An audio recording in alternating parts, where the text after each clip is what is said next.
texts talk about, but that's a plausible scenario, because we will get to a point where our civilization will be sublimely intelligent, and we may actually be able to create another universe because we'll have enough command of physical interactions. Another possibility is that our universe actually runs on a computer, because people have examined physical laws as a set of computational processes. And it's really quite plausible to say our universe is a computer. We have this idea, at least in the Western philosophies, that what really is true of the universe, that fundamentally it's a bunch of stuff. It's a bunch of particles and energy, and it's real physical stuff. And the stuff can maybe represent information, but basically it's stuff. Well, maybe fundamentally it's not stuff, it's fundamentally information. And what we call stuff, like particles, electrons, and protons, these are just manifestations of information structures. And the most fundamental aspect of the universe is information. Well, that information is constantly changing, it's being manipulated, it's running on some computational substrate. That would mean the universe is a computer. If I think about, well, what am I? I'm really an information structure. I'm a pattern of information. If you say, no, Ray, you're these atoms, molecules that make you up, well, that's not true. We know that the cells, depending on what cell it is, it turns over in 5 days, 2 weeks. The neurons persist as cells, but the parts of the neurons change over very quickly.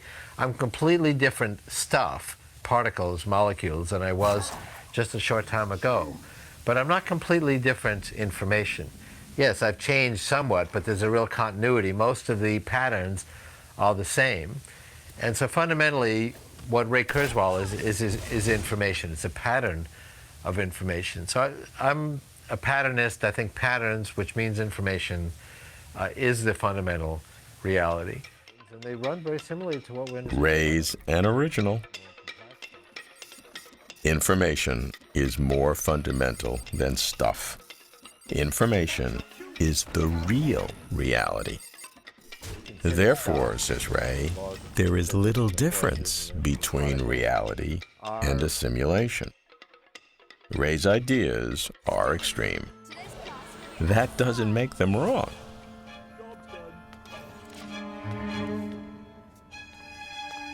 I'm captivated, but not convinced. Either way, humanity's future hangs in the balance. I go across town to MIT to see Marvin Minsky, a legendary founder of artificial intelligence and Ray Kurzweil's mentor. That's one of these and that's one of those. The idea that the world is a simulation maybe comes from some early science fiction where some of the writers imagined people playing games, and at some point inside the game world some creatures appeared who weren't the players. It's perfectly possible that we are the production of some very powerful, complicated programs running in some big computer somewhere else, and there's really no way to distinguish that from what we call reality. Maybe it simulated all of evolution, and it was set up by someone who wanted to see what would happen on a planet like Earth. There may be different kinds of simulations. There could be the brain in the vat, where we have real brains, but somehow, like a matrix, it's got a hold of and being fed in all information. Another kind can be we're literally on some supercomputer, maybe a good one or a bad one.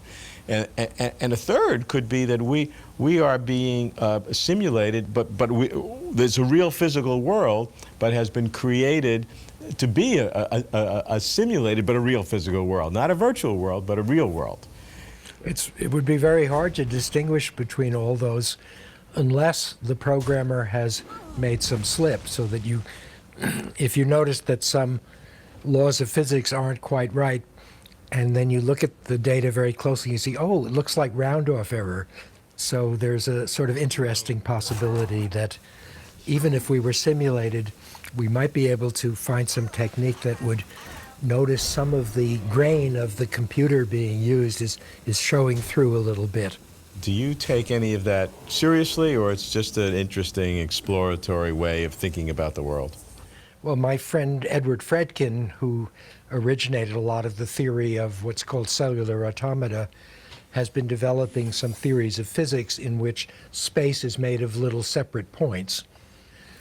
And Fredkin has suggested some ways that some laws of physics could appear in there, which would look very much like real physics, except that if you tilted the experiment just right, you could see the sort of crystal planes in this discrete world. And so some very careful experiments might show a grain to the nature of space that we don't see ordinarily. And again, that might show that the real world that we're being simulated in is slightly different from what we thought. So there's a great future there as physics instruments become more and more accurate.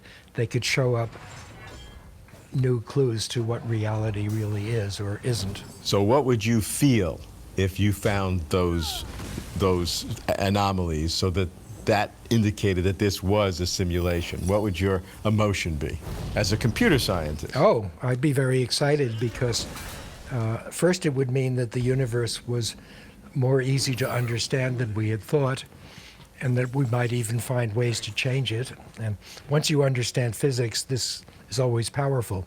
If it turns out that physics is actually discrete and separate points, then maybe we could invent new devices that exploit that. And every discovery in science leads to wonderful new applications. Would also mean, though, that our level of reality is not the ultimate reality, and that you can do all your nice little things in our world, but that you'll have no understanding of what the real reality may be. Yes, and that might be a great thing, because otherwise we have to say, is this all there is? So wouldn't it be nice to know that we're really part of a bigger universe? Say this about Marvin: there are no fences where he sits. He'd love it if our universe were a simulation. I need a reality check. I go to Martin Rees, the UK Astronomer Royal, who is both a bold visionary and a hard-nosed realist. We meet in his on-campus home at Cambridge University. Martin, in my search among all different kinds of explanations for reality, I came across the speculation that maybe our universe is a simulation, a fake. Some people take it very seriously, and I began to realize that in order to have a comprehensive look at reality, maybe that's something we should consider. You agree? Well, it's a bit flaky, but it's a fascinating idea. And I think it really raises questions of what are the limits of the powers of computers. Of course, being an astronomer myself, I realise the importance of computers, because we can't do experiments on stars and galaxies, but we can have a virtual universe in our computer and imagine what happens if you crash galaxies together or evolve stars, etc. So we can simulate some features of the universe in a gross sense in our computers. And we have to ask, if computers were to be vastly more powerful, what could you simulate? And that then, of course, raises the question, could we ourselves be in such a simulation, in some sort of computer which is being produced by some very, very advanced civilization? And that civilization, of course, itself may be computer-based, because it could be that when we get beyond the human stage, it will be a silicon-based intelligence which takes over from organic intelligence. But it's not crazy to believe that at some time in the far future there could be computers which could do a simulation of a fairly large fraction of a world. Now, the argument goes from there that if it's conceivable that it could happen at some future time, that at that time it would become so prevalent so that if you look backwards, the likelihood of any situation we're in would have a high likelihood that you're a simulation, because if it could be done, it would be done in enormous numbers of times.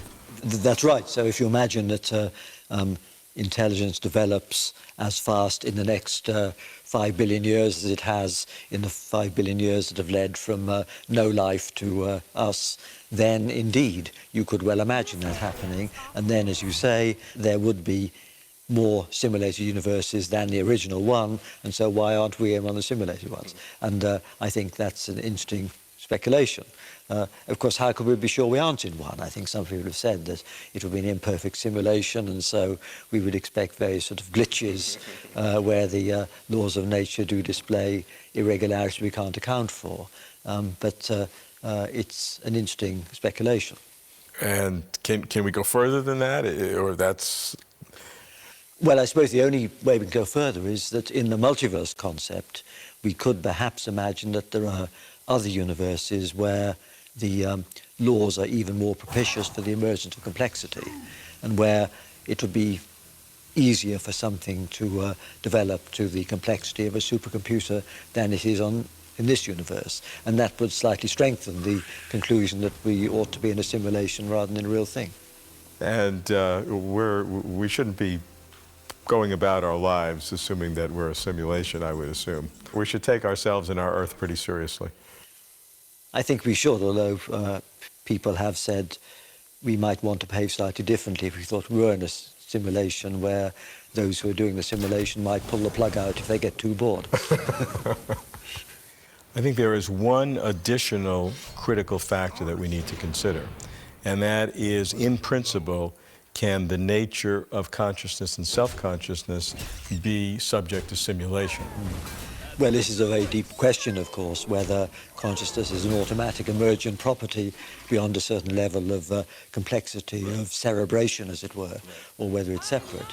But recognizing that if we get to that step, we still haven't answered the final question.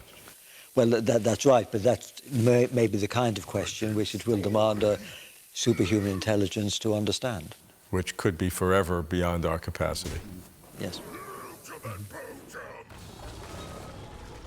Here's the simulation argument. There are 5 premises.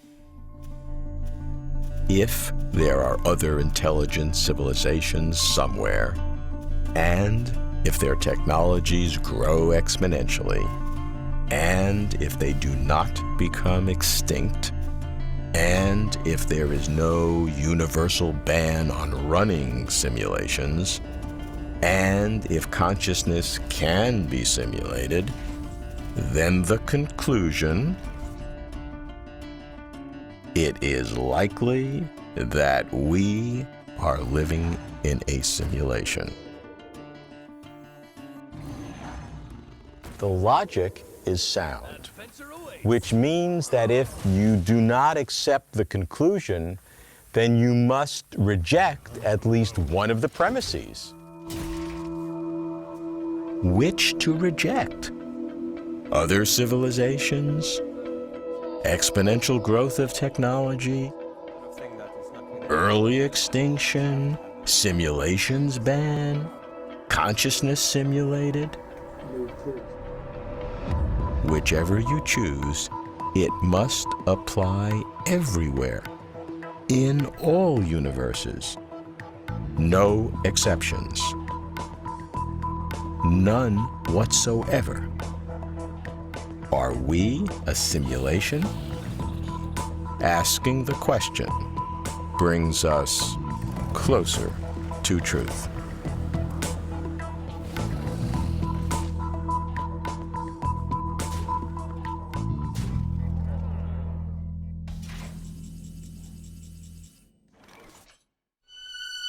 For complete interviews and for further information, please visit closertotruth.com.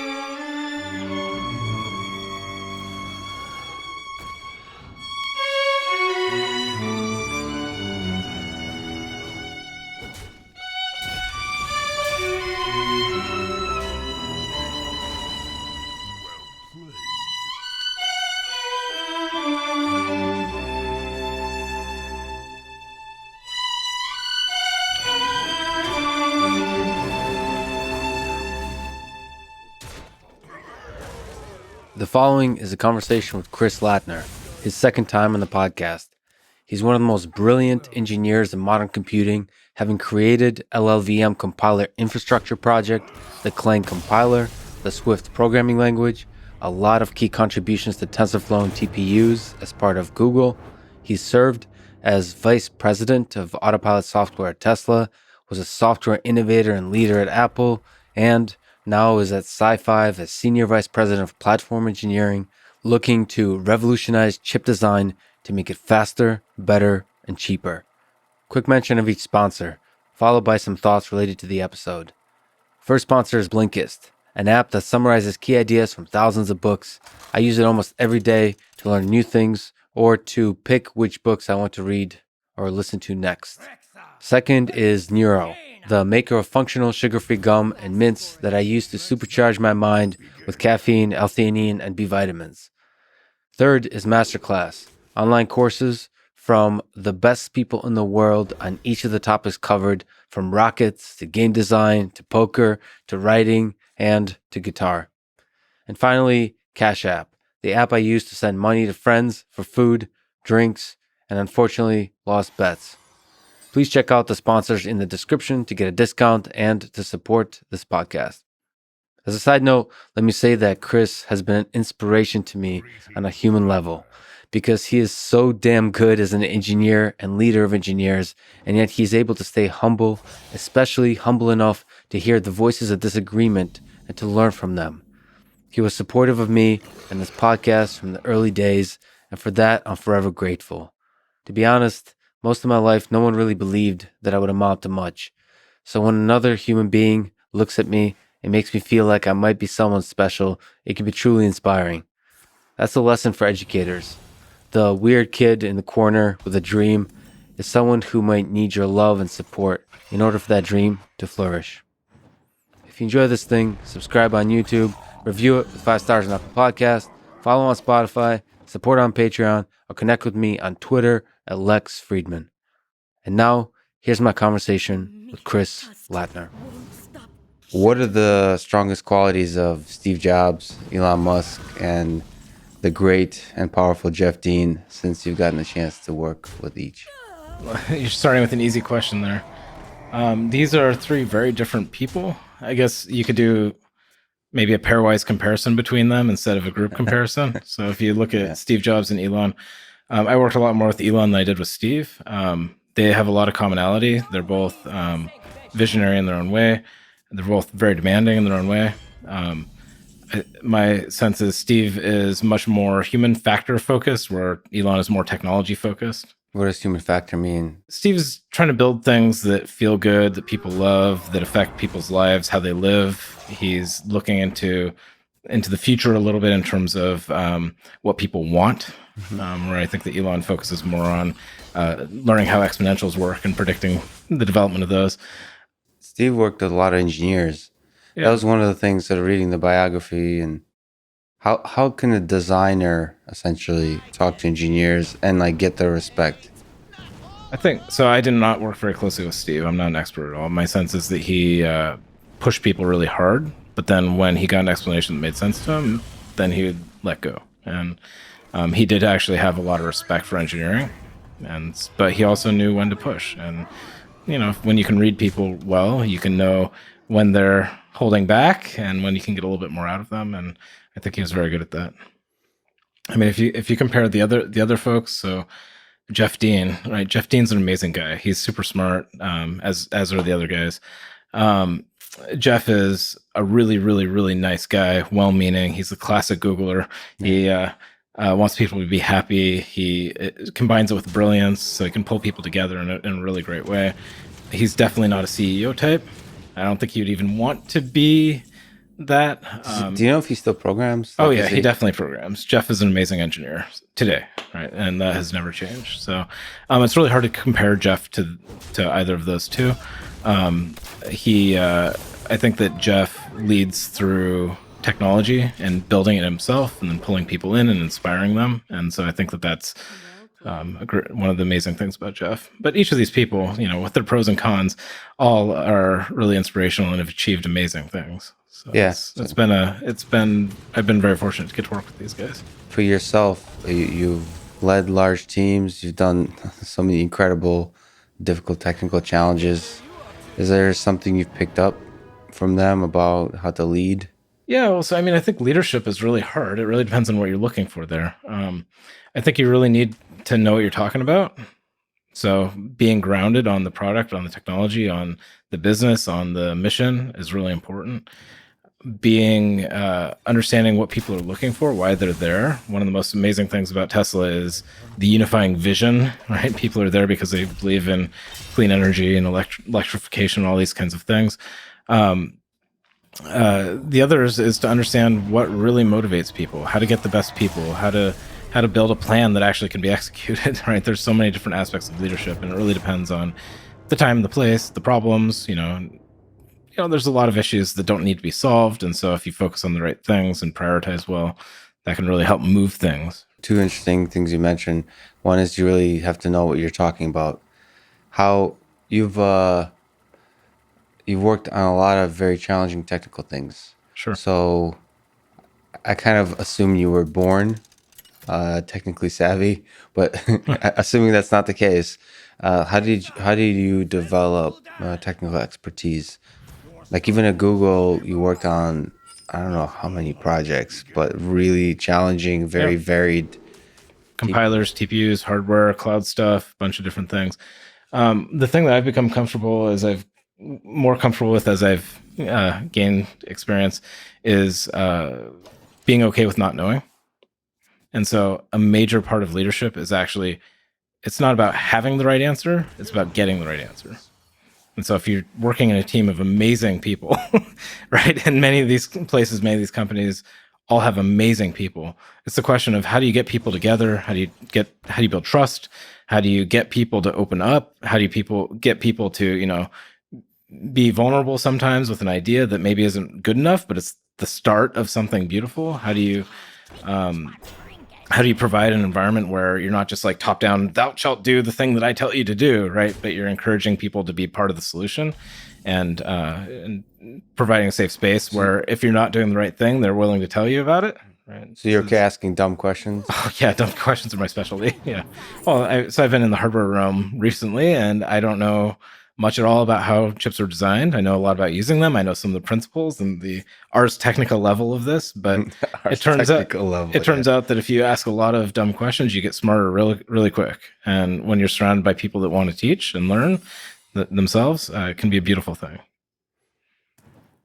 So let's talk about programming languages, if it's okay. Sure. At the highest absurd philosophical level, because I don't get romantic on me, Lex. I will forever get romantic and torture you. I apologize.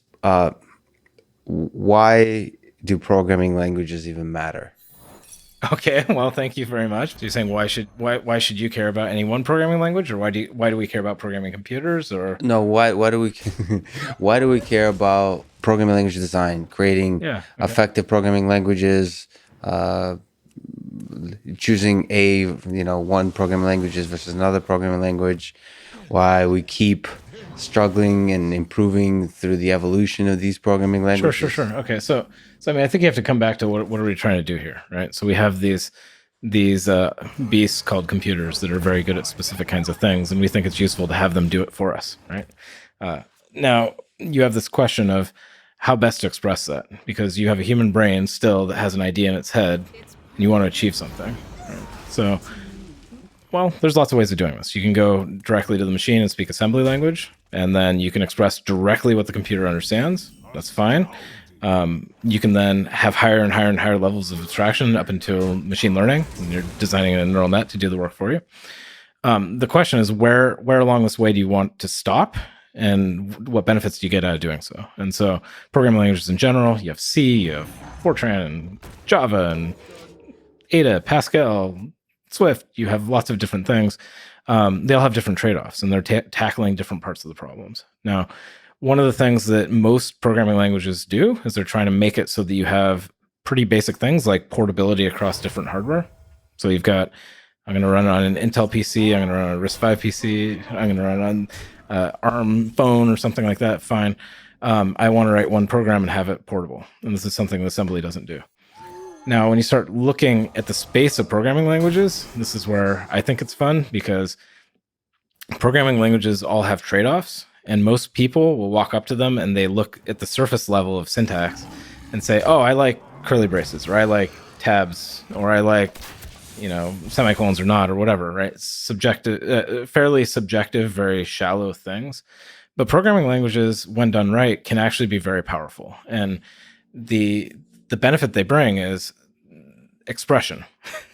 Okay. And if you look at programming languages, there's really kind of two different levels to them. One is the down in the dirt, nuts and bolts of how do you get the computer to be efficient, stuff like that, how they work, type systems, compiler stuff, things like that.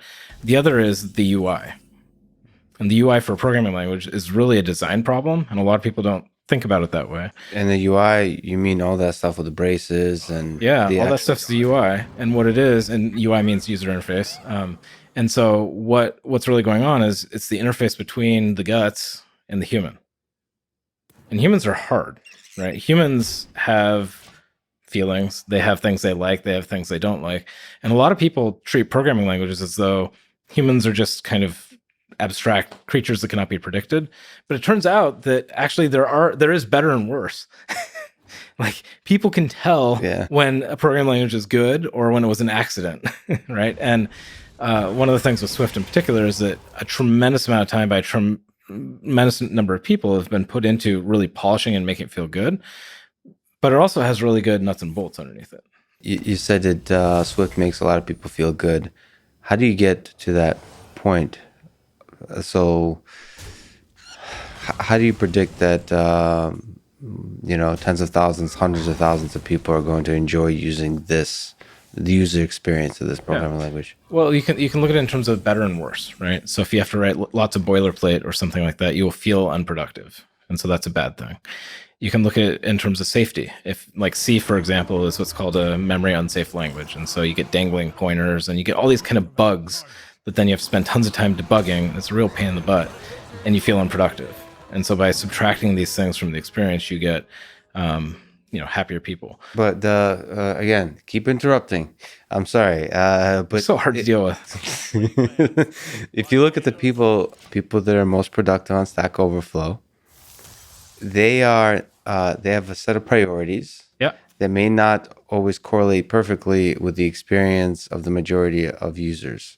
If you look at the most upvoted, quote unquote, correct answer on Stack Overflow, it usually really